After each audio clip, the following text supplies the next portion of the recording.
Come, Sir Douchebag. It is time to summon our forces. South Park's been around a very long time, and the last game I remember playing was South Park Rally on the N64. It wasn't great, and Matt and Trey weren't all that happy with it either, which is why they've been fully involved with the Stick of Truth when making a role-playing game that not only plays adequately, but also looks just like you're watching an episode of the TV show South Park. After creating your character, which Cartman affectionately names Sir Douchebag and later on Commander Douchebag, you explore the hilltop town of South Park as you play with your friends to keep control of the Stick of Truth, for he who controls the stick controls the universe. The game begins as you recruit fellow members into your party, and then the game twists and turns with plots involving aliens and all sorts of other conspiracies just as mental and satirical as you'd expect to see in the TV show. So what's the actual role-playing like? Well, there are main quests and side quests to follow, plenty of places to explore and items to collect which you can wear and equip in order to make your character stronger in battle, and a turn-based combat system where you can examine enemies, find their weaknesses, and then exploit them in order to gain victory.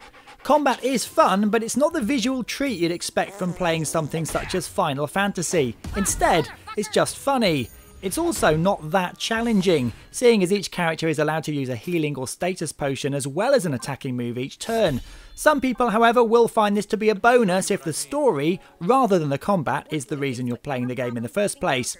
Obviously, if you're a fan of South Park, you're going to get the best experience out of this game. The Stick of Truth provides tons of fan service as you meet current characters and ones from the past, with plenty of references to past shows and nods to other popular culture you've come to expect.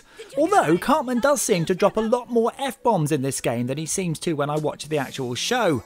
I also don't get why they've had to censor sections of the game for the European version on consoles. I know the game looks like a cartoon, but this is an 18 rated game to be played only by adults. I'd be foolish to think that some kids won't be playing this game, but it still seems at odds with the game's ethos that parts of it would be deleted and have to be explained via text on screen. If you're into deep role-playing games, then maybe this isn't the game for you. However, if you'd like to dabble in this genre, you enjoy games that take the pee out of themselves and you don't mind childish profanity, and of course you like South Park, then it comes highly recommended. It gets 8 out of 10. Sir Douchebag, it is time to finally give you a title worthy of your deeds.